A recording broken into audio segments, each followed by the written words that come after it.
Up here in Mesquite Bay, all along the shoreline here, you've got back lake mouths that are here. You've got nice mud that's in here. You've got some deeper pockets that are up and down these shorelines here as you come all the way over to Ayers Dugout and this little shell area that's here. If you fished up in that area, you know that there's quite a bit of shell in this area. So make sure that you're paying attention to what your tides are doing. You know, if you got a high tide, if you got a super low tide, or if you've got a negative tide. Right now, we've got some negative tides that are in place. We've got another little front that's coming, that's going to be bearing down on us here in the next couple of days. You'll see the wind patterns change with that. So make sure if you're on the water over the next couple of days that you're paying attention to that, because it will be significant amount of wind that will be pushing in on us initially from the south southeast and then switching around to the north. So that said, Mesquite Bay can get a little gnarly there when you get these different types of winds that are really strong like that. So make sure that you're really paying attention. You've got your weather patterns down. But going back to what your tides are, all this area in here, if you're fishing these shorelines, again, there's a bunch of shell that's in these areas all up in here around the Ayers Dugout and the Ayers Reef. So if you're going to fish that, really make sure that you're in deep enough water that you're not going to damage your boat, because if you're not paying attention to it, you'll run up on some of this shell, and it will be a definite problem for you, especially with the amount of water that's dropped out of here over the last couple of days. We've had some, like I said, we've had some negative tides. Main thing that we've been throwing in these areas here has been the down south and the knock and tail. That's the two main baits we've been throwing in plastic in both the original size and the burner shad size for down south. And then in the knock and tail, it's been the regular 4-inch, greenback, heavy metal, watermelon red. Also in those particular flavor. Now there's another flavor that they have in the 3 1/4, which is the smoked flavor, which is really reminiscent of what a mullet is. And again, with not a tremendous amount of bait in some of these areas, when you have something that mimics that, like say the soft dine, just a little bit bigger profile body and lighter gray and black back on that becomes a really great bait to throw, especially in some of these areas where you can really suspend that bait and work it. Now, the two things that have come up as far as the baits for both down south and knock and tail, they have both had new color drops that have come in. Down south introduced their new color at the recently done boat show at Houston, and it's going to be at the fishing show in the first week of March. And knock and tail is going to introduce their new flavor at the fishing show in that same week. And the two flavors that you really need to pay attention to, or you need to get your hands on some of the down south one, and he's got it in all three of the sizes, in the super model, regular model, the burner shad, in both pure flavor and the chartreuse. So there's multiple opportunities for you to have something different there if you have a particular flavor that you like. So the one that down south has come out with is called Big Papa Pearl, and that is a dynamite color scheme. That thing is spot on. He hit a home run with this particular bait, and it is something that you really want to get your hands on, especially in the burner shad size and the original size. That bait is extremely good and very effective. And then, of course, in the knock and tail, it's a flavor of Rogue. So it's got a lot of flake in it. It's got a nice solid back, translucent belly to it. It's in the 4-inch, and that's an outstanding bait flavor as well. You can work that bait pretty much in either a dirtier or stained water, or a nice clear, gin clear water like we're having when we've had these really calm water and stuff. So that is something that you will want to get to. Like I say, the knock and tail won't be available until the fishing shows coming up the first week of March. The Big Papa Pearl for down south is already available, and you can pick those up at some of your local tackle stores, like say Roy's or Tackle Town there in Rockport. Either one of those, both have those, or you can call Mr. Bossy up straight up and ask him to send you some if you need them sooner than that. So anyway, those said, these particular areas we've had scattered trout in here on those colors that we just talked about, redfish that are in here, and we've caught a few flounder up in here in this area. So the shell and area has kind of played a little bit of part. So our water temps have come up some because we've had a little bit warmer air. So it's, you got the structure there, but you got the deeper guts that are in and around that, like the Ayers Dugout. You can fish that if you so choose. You can fish out around the edges, down the reef side, all the way over here to Ayers Island. this all here, you've got some more mud and shell that's along this. This is another great area that you can work those particular baits in that. Looking for your trout, looking for your redfish, again, occasional flounder in and around these areas. So make sure, again, the majors and minors have been spot on for us. That's been our most productive time frames. I know I preach about that a lot, but that's for throwing artificials. That's everything.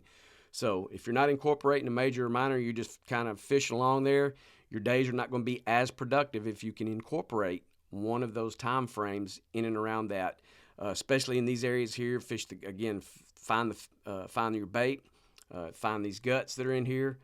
Throw those 2 flavors that I talked about once you can get your hands on those, and you'll be pleasantly surprised with the outcome. Paul's Mott, all back in this area here, all the way up to the point. This little area here, and then of course you can come around down to Long Reef Bend. It's one of my favorite areas to fish, is back in here, because it just lends itself to have great opportunities at some point in time in here with the amount of back lake mouths that dump out into this, the type of edges and the grass and all your potholes and everything that you have available to you during this stretch of water that you can fish. But mainly back over here in the Mott area, up around this point, all the way back down as you head toward Allen's Bight. You know, you can get in some of these little back lakes. I like to drop the boat and walk up into these back lake mouths, because very easy to do, especially right now. You know, you've got, again, with the tides and stuff that have fallen, gotten out of here, and we have some negative tides that are in place. So some of these back lake areas do not set up as well unless you're able to get to the deeper parts of some of the lakes that are in there. If you know where those are, then you know where those are. So if you don't, then don't risk trying to get your boat back into some of these areas. Just walk into them. It's much easier to deal with. So one thing that throwing back in here is just throwing a topwater bait or a wake bait. So either one of those have been good. The wake bait, you may want to make sure that it's probably got a 0 to 6 inch depth change on it, because some of that grass, it'll grab it really fast, and then you'll just be constantly hung up with it. So make sure that you look, if you're throwing one of those, that you're not going to dig too far down into the depth of the water. You pretty much just want to be subsurface and just kind of run it across the top of these potholes on these edges where you know where those are. If you get back up in these back lakes, and some of these, like I say, these got a little bit darker or a little bit deeper body of water to them, that you can fish these. In all this area back into here, you can work a topwater bait over this, is great. You know, you can throw your plastics that are back in this, that's working as well. And again, the wake bait has been another terrific bait for us over some of these shallower waters. Another thing that you can throw, something to kind of incorporate from the freshwater world, the bass guys throw, is a frog. Not so much the frog that's got the double hook, where you just got the grass skirted and you're kind of flipping across like lily pads. But this is a frog that's got the like 2 little paddle tails, and you can get it in multiple different flavors. Single hook, you can rig that thing up weedless, and when you drag that thing across the top of that water at a nice little, just easy pace, those 2 little feet back there, they act like paddle tails, and they're just constantly fluttering back and forth, and it gives you a lot of great action, especially over areas where if you got a lot of grass that's in there and you're having a hard time with either topwater bait or a wake bait, or you're not able to control your depth of your plastics with your 16th ounce jig heads. Throw that frog with the double paddle tail feet on it. That thing is really, really good. Gives you lots of action. And what it is, you just get just enough that those fish really can't make out what it is, but they'll attack it, almost just like a topwater bait. It will slow sink on you, so you can take that as well, and you can work some edges and some drops. And then if you see where your potholes and stuff are, you can throw it across those potholes and drag it through the thing and let it sink down in that pothole really nice and slow, and you will get some nice thumping action as that thing gets into it, and those fish will react to it properly. So again, you're down south, so we've been throwing, again, Big Papa Pearl has been the great flavor. Rogue, which I've got my hands on ahead of time, but again, those will be available at the fishing show coming up at the 1st of March. The frog that I just talked about, the topwater bait, the wake baits, all those have been pretty good in that little bit deeper edged water, over grass, potholes, and those types of edges. Make sure that you're locating bait back in these areas, because if not, it's not going to be that productive for you. Again, majors and minors are your main key things that we're really focusing in and around these types of places. Down here in Port Bay, this whole west shoreline, talked about this in the past. It's been a little bit. But this whole area here, again, what happens is when this tide really drops out is you've got a nice little shelf that sits up there close to the shoreline that's fairly skinny, but you got a nice little edge where it drops, and it's pretty subtle. You can get off that, and we've located some trout in and up and down this shoreline, all the way down to the point, all the way around to this point, and up to the little bend it's especially as you head over toward the kayak launch. It's right there off 188. So you can get back to this area here. I run from Copano Bay Bridge, but there's a sand ramp that's right there off of 188. If you want to put into that thing there, you can. It gives you really easy access to this. But the one thing about that, when you're coming out of that little area there, it's really super skinny water. So it may be a little bit more difficult to get your boat out to deeper water because of how much water has dropped. But again, this area up in here lends itself to be very good. You've got not as much grass as I would like to see in some of these areas. It's okay, but you got little satellite spots of grass here and there. You've got a decent amount of bait that's working out over top of this mud and sand flat that's here. It's nice and squishy, so you get the right opportunity. There'll be some fish that hang out over the top of it. You just have to work and find where your bait's working and seeing kind of what the pattern is with it.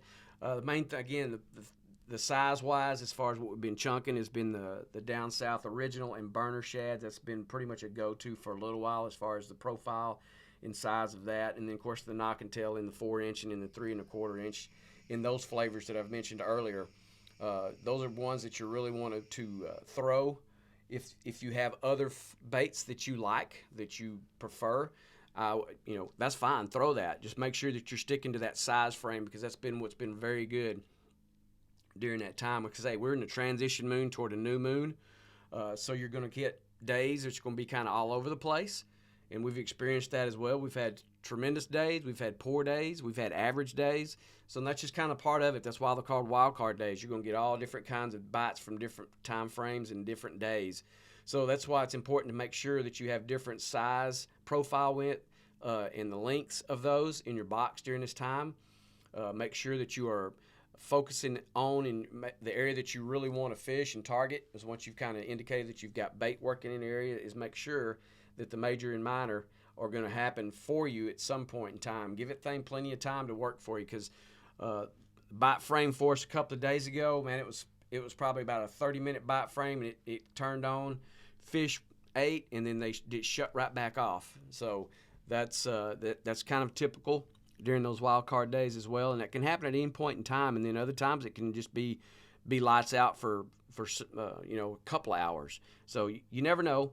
So always be prepared for the different sizes and what you have in your bait. Make sure that you got the color patterns that you need. Again, what we've been primarily throwing for down south in the clearer water, we've been throwing the firecracker, mud minnow. We've been throwing acid rain. We're throwing white ice, purple rain. Now and twisted tea. Now we've incorporated the Big Papa Pearl flavor, which is one, again, I emphasize to you to make sure that you get your hands on some of those ASAP. And then once the knock and tail lure and rogue becomes available, make sure that you get you some of those as well. You will not be disappointed with those particular baits. Now, and the other thing in the knock and tail, we've been using the smoke flavor, which is 3 1/4 inch bait, watermelon red, which is the same size, and then, of course, the heavy metal in the greenbacks in the 4 inches. We've been throwing those primarily pretty much from the summertime all the way up until now, which is a great bait to throw, especially in clear water, dirty water. It's pretty versatile bait for you. Again, make sure that you got these weather patterns down that you're paying attention to if you're going to make a big old long run down in some of these areas. And again, I can't emphasize enough to make sure that you're utilizing the majors and minors in and around your bite frames.